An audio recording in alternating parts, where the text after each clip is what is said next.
Okay, so let's start up once again. The term set of blocked processes, why the word blocked is mentioned? Because the processes that are going to participate in the deadlock situation, their execution is not going on because of some regions, like some of them are waiting for some resources and some of them waiting for their any other regions. So that's why a word blocked is mentioned. A set of blocked processes, each holding a resource and waiting to acquire a resource held by another process in the set. इस definition में थोड़ा सा अपने समझने के लिए add कर लेना कि जो प्रोसेस है ना, waiting to acquire a resource held by another process, तो जो अनदर प्रोसेस होता है ना, ये अनदर प्रोसेस का जो स्टेटस होता है वो भी वेटिंग वाला ही होता है, क्योंकि इससे होता क्या है कि इसका जो स्टेटस वेटिंग वाला है ये किसी और के लिए वेट कर रहा है, ये जिसके लिए वेट कर रहा होगा वो प्रोसेस किसी और के लिए वेट कर रहा होगा, ऐसी एक साइकिल बनी रहती है ना। तो इस सिचुएशन को ही डेडलॉक बोला जाता है।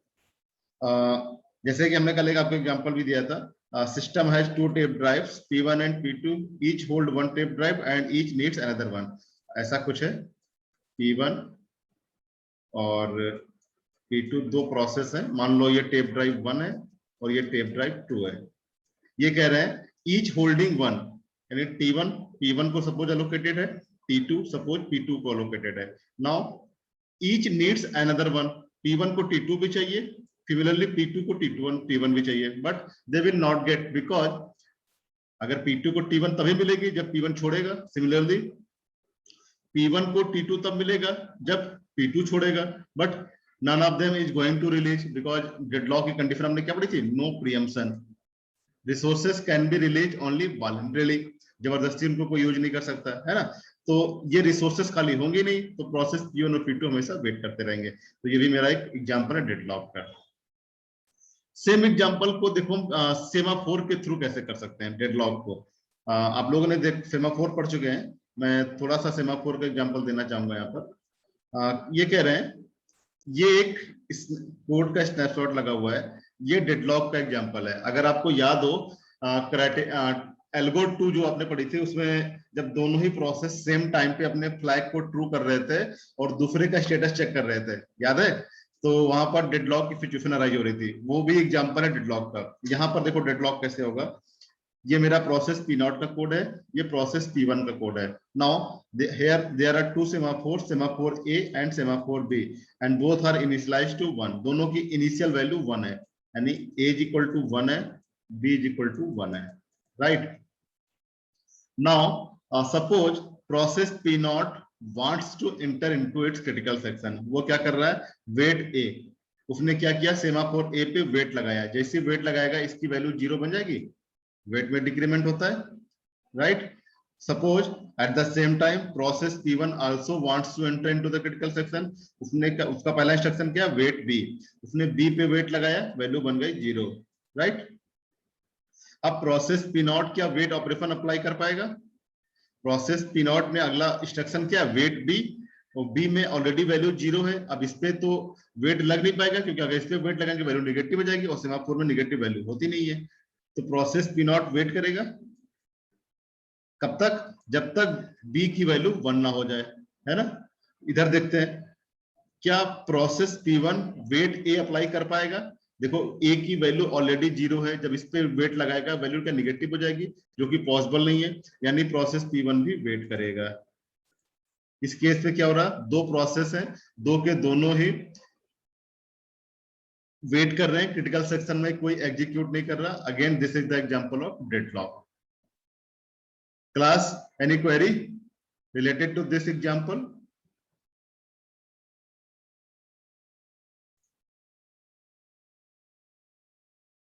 Class, any query, any doubt related to this deadlock example?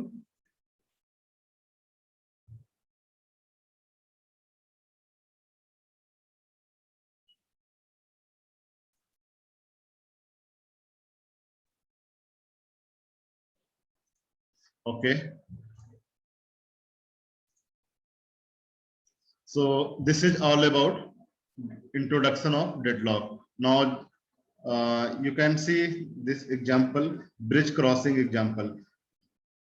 Deadlock का एग्जाम्पल है कि नहीं। इसमें एक्चुअली क्या है, ये आपका जो ब्रिज है यहाँ पर देखो एरिया थोड़ा सा नैरो है, एक टाइम पे एक गाड़ी पास हो पाएगी। हमने कल आपको एग्जाम्पल भी दिया था कि अगर सामने से गाड़ी आ रही है तो जब तक वो बैक नहीं होगी तब तक वो क्या होगा, दोनों एक दूसरे के सामने खड़े रहेंगे।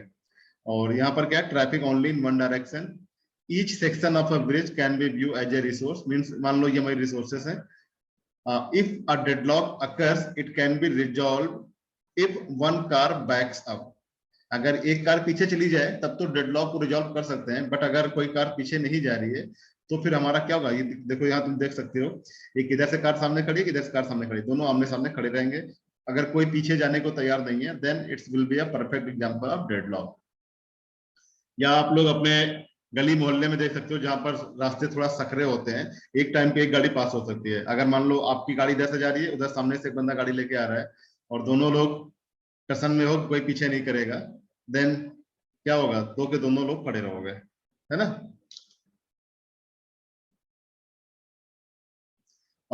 स्टारवेशन इसलिए पॉसिबल है बिकॉज भाई ये दोनों तो सामने टसन में खड़े हुए हैं, लेकिन इनके पीछे के जो लोग खड़े हुए हैं उनका तो टाइम वेस्ट हो रहा है ना, वो तो अपना यूटिलाइजेशन नहीं कर पा रहे हैं, है ना। तो रिसोर्सेज का यूटिलाइजेशन नहीं हो पा रहा, that's why starvation is possible, right.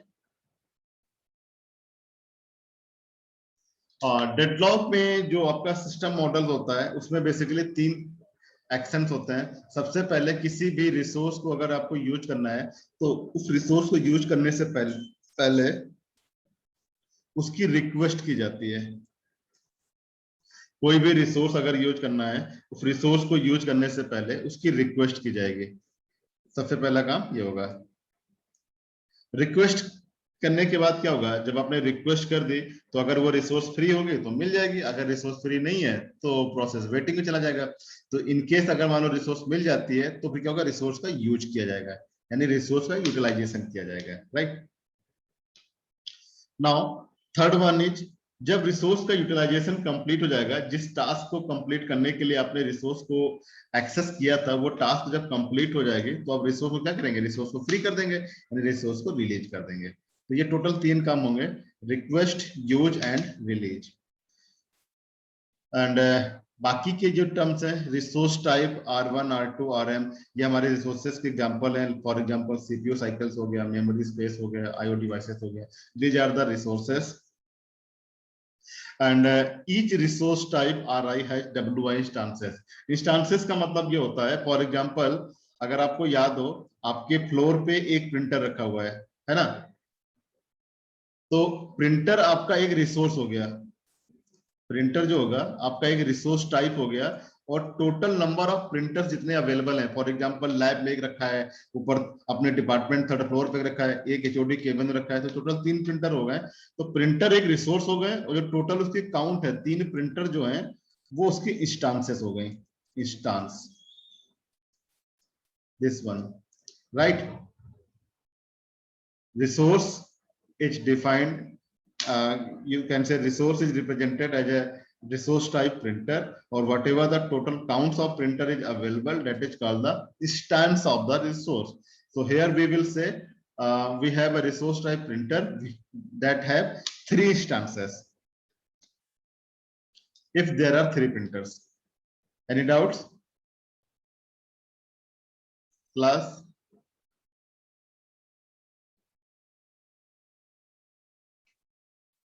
Raise your query if you have any doubt.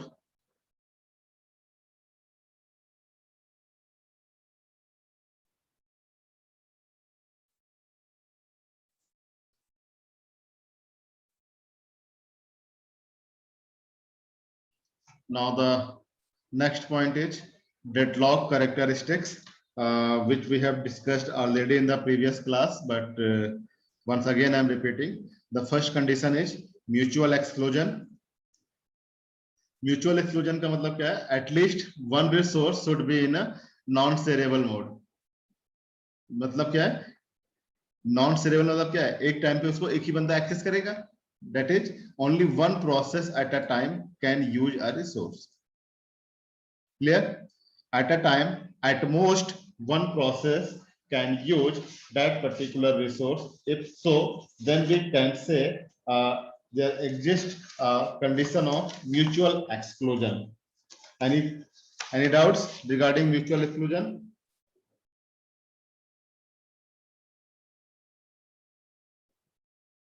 I'm again repeating for mutual exclusion. At least one resource must be held in a non-shareable mode. That is, only one process at a time can use the resource. If another process requests that resource, the requesting process must be delayed until the resource has been released. Clear? Now the next condition is hold and wait. Hold and wait का मतलब क्या है कि process एक resource को hold भी किए हो और दूसरे की रिक्वेस्ट भी कर रहा हो. A process must be holding at least one resource and waiting to acquire additional resources that are currently held by another process. Okay, so this is all about hold and wait. Now third one is no preemption. No preemption means resources cannot be preempted. Means resources को छीन नहीं सकते हो, किसी से जबरदस्ती नहीं छीन सकते हो. Resources cannot be preempted. That is, a resource can be released only voluntarily by the process holding it after that process has completed its task. Right? Now the last condition is circular wait. As far as circular wait is concerned, I've already told in the last class that there must exist a cycle amongst the number of processes. Like first one is waiting for second one for the third one for fourth one, and the last one is waiting for the first one. Right? So there exists a set of processes, like for example P0, P1, P and so on. P0 हमने last में P0 क्यों लिया है? क्योंकि एक cycle बना रहे हैं, जहां से स्टार्ट किया वहीं पे एंड कर रहे हैं. Of waiting processes such that P0 is waiting for a resource that is held by P1, P1 is waiting for a resource held by P2, and Pn-1 last के just पहले वाला Pn-1 is waiting for a resource that is held by Pn, and देखो यहाँ पर P0 नहीं होगा, Pn होगा यहाँ पर. Pn is waiting for a resource that is held by P0. Class ध्यान देना, स्लाइड में जहां पर ये P0 लिखा है, here there should be Pn because last one is Pn. Pn is waiting for a resource that is held by P0. Clear? Now, if in any system all these four conditions occurs simultaneously, note my point. I'm again repeating, if in any system all these four conditions occurs simultaneously, then only a system will be in a deadlock state. अगर इन चारों में से कोई एक भी अगर नहीं हुआ, कोई एक भी फेल हो गया, सिस्टम मेरा डेडलॉक में नहीं होगा. आई एम अगेन रिपीटिंग, जब तक ये चारों एक साथ सिस्टम में अकर नहीं करेंगे तब तक डेडलॉक नहीं होगा. अगर चारों एक साथ अगर कर रहे हैं, then only there will be deadlock. If any one condition fails, then there will be no deadlock. I hope I'm very clear. Class, any doubts?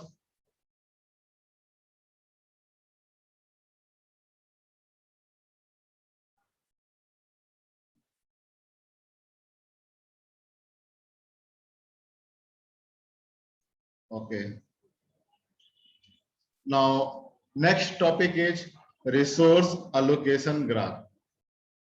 कल हमने डिस्कस किया था कि हम लोग बात करेंगे कि हम डेडलॉक में अपने सिस्टम को पिक्टोरियली कैसे रिप्रेजेंट करते हैं. सो पिक्टोरियली रिप्रेजेंट करने का हमारे पास रिसोर्स एलोकेशन ग्राफ एक तरीका है, जिसके थ्रू अपने प्रोसेसेस और उनके बीच में जो रिसोर्सेस है उनके बीच की रिलेशनशिप को पिक्टोरियल रिप्रेजेंटेशंस के थ्रू हम जो है प्रेजेंट करते हैं. Right? So in our system, a set of vertices V and a set of edges E. भाई ग्राफ में क्या होता है? वर्टेक्स होते हैं और एजेस होती हैं, यही दो चीजें तो होती हैं. नाउ अब वर्टेक्स में जो हमारा V है वर्टेक्स, इसको हमने दो पार्ट्स में डिवाइड किया है. V is partitioned into two types. First one is P और processes P1, P2, Pn, the set consisting of all the processes in the system. जो हमारा वर्टेक्स था हमने उसको दो पार्ट्स में डिवाइड किया है, प्रोसेस में और रिसोर्स आर में. Resource R is what? R1, R2, Rm, the set consisting of all resource types in the system, right? Now vertex and sorry, vertex को दो पार्ट्स में डिवाइड किया है, process and resource. Now next one is, भाई हमारे process तो बन गए, रिसोर्स बन गए, अब उनमें भी रिलेशनशिप के लिए हमें कोई एरो बनाने पड़ते हैं ना ग्राफ में. ग्राफ में क्या होता है? वर्टेक्स होते हैं और एजेज होती है.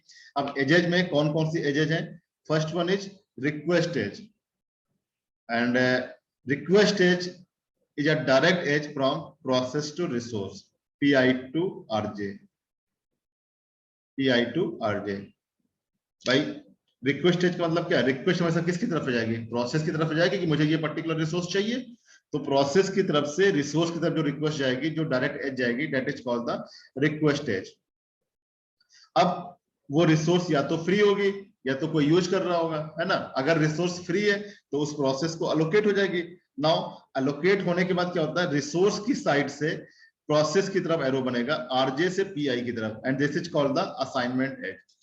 असाइनमेंट एज का मतलब होता है रिसोर्स प्रोसेस को अलोकेट हो गई है, और रिक्वेस्ट एज का मतलब होता है process is requesting for a resource. अब वो रिसोर्स अलोकेट हो भी सकती है, नहीं भी सकती है, डिपेंड करेगा अवेलेबिलिटी ऑफ रिसोर्स पर. कुछ पूछना है किसी को? क्लास कुछ पूछना है किसी को? Raise your queries. डेडलॉक का टॉपिक बहुत छोटा है लेकिन बड़ा इंटरेस्टिंग है. अगर तो अपने आप लोग जितने भी डाउट्स, जितने भी दिमाग में डाउट जिस तरीके के भी आ रहे होंगे, सारे क्लियर कर लें, तभी आगे बढ़ेंगे.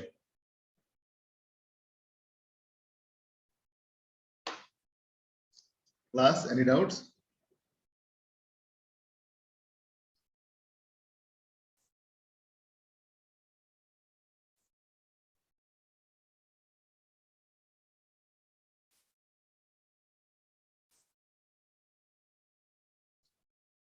Okay, now next one is resource allocation graph में हम किसको किस तरीके से रिप्रेजेंट करेंगे. फॉर एग्जांपल प्रोसेस को सर्कल से डिनोट किया जाता है, रिसोर्स टाइप को ये स्क्वायर नहीं है, रिसोर्स टाइप को रेक्टेंगल से ड्रॉ करते हैं, रेक्टेंगल से.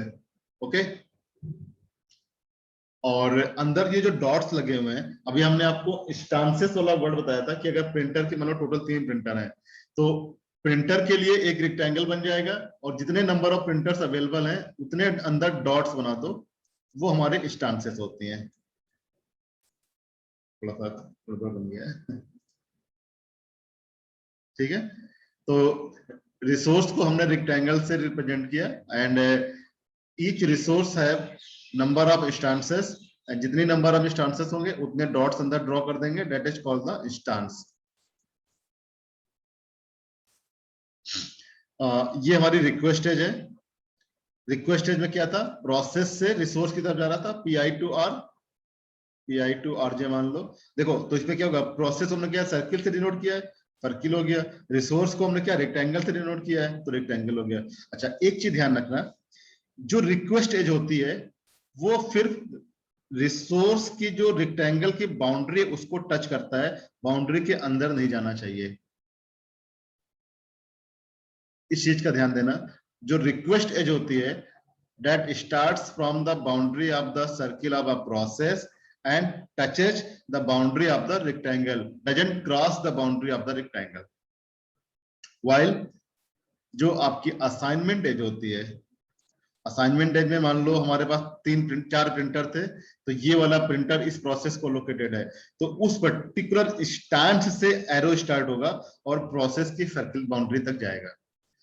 रिक्वेस्ट एज रिसोर्स की बाउंड्री को क्रॉस नहीं करता है. असाइनमेंट एज रिसोर्स की बाउंड्री के अंदर से ही स्टैंड से स्टार्ट करेगा.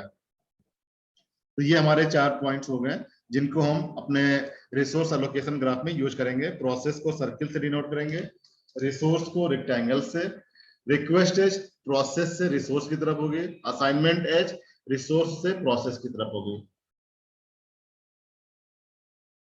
Any query?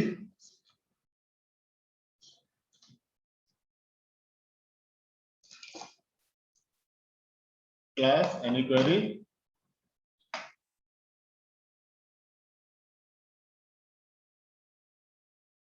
ओके,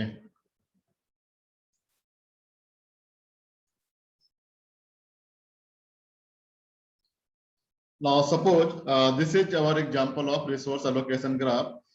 एक्चुअली हमने यहाँ पर सीधे ग्राफ बना रखा है। क्वेश्चन में आपको जो यहाँ पर ग्राफ बना हुआ है, ऐसे क्वेश्चन का स्टेटमेंट दे रखा होगा। फॉर एग्जांपल क्वेश्चन ऐसा होगा, देयर आर 3 प्रोसेसेस। तो हमने क्या किया, 3 प्रोसेस बना दिए, 3 सर्किल बना दिए, P1, P2 and P3 and 4 resource types, R1, R2, R3 and R4. There are 3 processes and 4 resource types, R1, R2, R3, R4. Now resource R1 has a single instance, तो resource R1 में single instance हो गया। resource R2 has a 2 instances, 2 dots होंगे। resource R3 again single instance and resource R4 has a 3 instances, 3 dots हो गए। now process P1 is requesting for resource R1। तो देखो process P1 से resource R1 की तरफ एक एज हो गया, ये वाला। Resource R1 is allocated to process P2। तो रिसोर्स R1 की जो इंस्टेंस थी वो प्रोसेस P2 को अलोकेट हो गई, this one. Process P2 is requesting for resource R3। जहां जहां रिक्वेस्ट कर रहे हैं ध्यान देना, वो रिसोर्स, वो एज उसकी बाउंड्री को क्रॉस नहीं कर रहा है। Process P2 requesting for R3, यहां चला गया। R3 is allocated to P3, ये देखो बाउंड्री के अंदर से आया। R3 is allocated to P3, R2 is allocated to P1, R2 is allocated to P1 and next instance of R2 is allocated to process P2। ठीक है, now we have to check whether the system is in a deadlock state or not। हमें ये check करना है कि मेरा system deadlock में है या नहीं है। ठीक है, तो डेडलॉक में चेक करने के लिए एक पॉइंट मैं आपको बता दे रहा हूं, उसको हमेशा याद रखना। अगर जो आपका रिसोर्स एलोकेशन ग्राफ आया है, अगर उसमें सबसे पहला काम तो चेक करो साइकिल बनने की नहीं बन रही है। अगर साइकिल ही नहीं बन रही तब तो डेडलॉक का कोई केस ही नहीं आएगा। जब साइकिल बनेगी तब डेडलॉक हो भी सकता है, नहीं भी हो सकता है। तो सबसे पहले चेक करो साइकिल बनने की नहीं बन रही है। देखो इधर से स्टार्ट किया, ये गए, ये गए, यहां पर एरो रिवर्स है, तो ये साइकिल नहीं बन रही है। इधर गए, इधर गए, साइकिल नहीं बन रही। तो इस केस में देखो सबसे पहली रिक्वायरमेंट होती है डेडलॉक को चेक करने की, there must exist a cycle. तो साइकिल तो बन ही नहीं रही है, तो डेडलॉक की तो पॉसिबिलिटी ही खत्म हो गई, तो डेडलॉक तो होगा ही नहीं इसमें। ठीक है, अब in the same question suppose process P3 is requesting for a resource R2। अगर प्रोसेस P3 एक रिसोर्स R2 की रिक्वेस्ट कर दे तो एक ये एज बन जाएगी ऐसी। भाई जब तक उसने रिक्वेस्ट नहीं की तब तक तो मेरा रिसोर्स एलोकेशन ग्राफ ऐसा दिख रहा था। अब अगर प्रोसेस P3 एक रिक्वेस्ट कर दे कि भाई मुझे रिसोर्स R2 चाहिए, तो ऐसी एक एज बन जाएगी ग्राफ में, बाउंड्री को क्रॉस नहीं करेगा, ऐसे ऐसी एक एज बन जाएगी। तो यही मेरा अगला स्लाइड में मैंने यही कर रखा है। Process P3 has requested, process P3 has requested a resource type R2। now what will happen, now check the cycle। देखो क्या अब साइकिल बन रही है, देखो इधर गए, फिर इस पे यहां से आए, P2 से इधर तो लौटेंगे नहीं क्योंकि इधर तो एरो रिवर्स है। इधर गए, यहां से P3, P3 से P2, यहीं से हमने स्टार्ट किया था। एक साइकिल बन रही है ना। यानी डेडलॉक की पॉसिबिलिटी हो सकती है, बट अभी हमने ये नहीं कहा डेडलॉक होगा कि नहीं होगा। लेकिन जो हमारी पहली कंडीशन थी कि साइकिल को चेक करो, साइकिल एग्जिस्ट कर रही है क्या, और भी साइकिल एग्जिस्ट कर रही है। देखो एक एक तो हमने ये देख ली बाहर बाहर की, एक ये देखो इधर से स्टार्ट किया, this this this this this this this, एक दो साइकिल एग्जिस्ट कर रही हैं। तो जो सबसे पहली रिक्वायरमेंट थी कि साइकिल एग्जिस्ट करनी चाहिए, तो साइकिल तो एग्जिस्ट कर रही है। Now check cycle is not a necessary condition, it's only a first page. अब इसके बाद हमारा जो पहला काम हो गया साइकिल चेक करना, साइकिल हमने चेक कर ली। दूसरा काम होता है चेक करो कि resources have a single stand. जो हमारी रिसोर्सेस यूज हो रही हैं क्या उनमें सभी में सिंगल स्टैंड है? देखो रिसोर्स R1 की सिंगल स्टैंड है, रिसोर्स R3 में सिंगल स्टैंड है, रिसोर्स R4 यूज ही नहीं हो रही है क्योंकि इसका कहीं पर ग्राफ में जो प्रोसेसेस हैं उनमें कोई इसको रिक्वेस्ट कर ही नहीं रहा है, तो रिसोर्स R4 में मतलब नहीं है। रिसोर्स R2 में मल्टीपल इंस्टांसेस तो हैं, बट लेकिन देखो दोनों की दोनों इंस्टांसेस कवर हो रखी हैं। एक इंस्टांस को P1 यूज कर रहा है, एक इंस्टांस को P2 यूज कर रहा है, यानी इसकी दोनों इंस्टांसेस बिजी हैं। वी कैन से, और मैं थोड़ा सा अपने स्टेटमेंट को एलाबोरेट और करना चाहूंगा कि rather than checking a single instance, check whether all the instances are busy or not। जो हम एक सिंगल इंस्टेंस को चेक कर रहे थे, उस सिंगल इंस्टेंस को चेक करने के बजाय just check whether all the instances of a resources are busy और not. For example resource R1 P2 के थ्रू बिजी है, मींस एलोकेटेड है। रिसोर्स R3 P3 को एलोकेटेड है। रिसोर्स R2 में दो इंस्टेंसेस थे, one is allocated to P1 and another one is allocated to P2। If such scenario exists with a cycle, मैं क्या है साइकिल भी एग्जिस्ट कर रही है, सारी की सारी रिसोर्स ऑक्युपाइड भी है, then it will be a perfect example of deadlock। ये हमारा डेडलॉक का एग्जांपल होगा। Now class raise your queries. I hope आप लोगों के पास नंबर ऑफ क्वेश्चंस होने चाहिए इस बार इसको लेकर, इस टॉपिक को लेकर के। Raise your queries.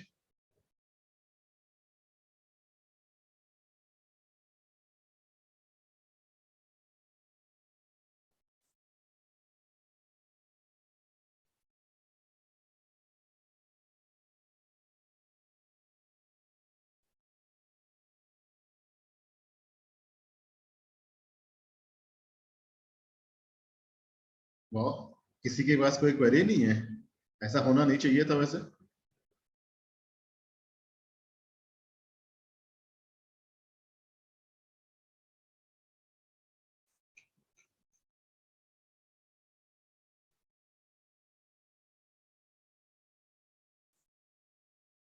R4 का क्या करेंगे?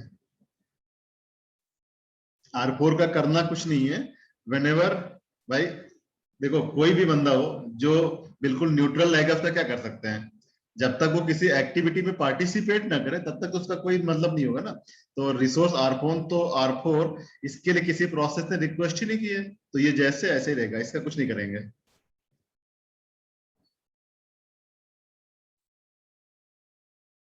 Any other query?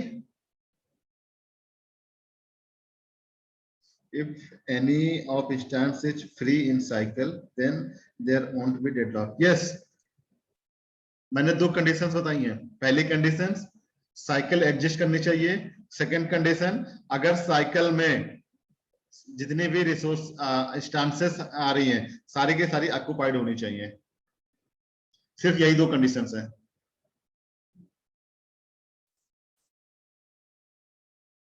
अभी मैं आगे एक एग्जांपल कराऊंगा जिसमें आप देखोगे कि जो है साइकिल बन भी रही होगी लेकिन स्टेट डेडलॉक नहीं होगा। साइकिल भी बन रही होगी, रिसोर्सेज भी बिजी होंगे, फिर भी डेडलॉक नहीं होगा। कैसे नहीं होगा बताते हैं अभी। हाँ अभिषेक और कोई क्वेरी?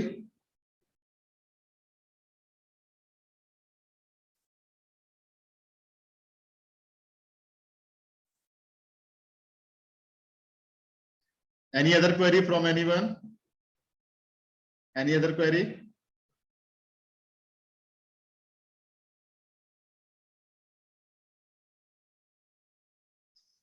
आई थिंक मीटिंग को हम लोग रिक्रिएट कर लेते हैं। 3 मिनट बचे हुए क्योंकि बाद में करना ही पड़ेगा, तो अभी क्रिएट कर लेते हैं। ठीक है, तो मीटिंग को हम लोग रीस्टार्ट करते हैं। ओके।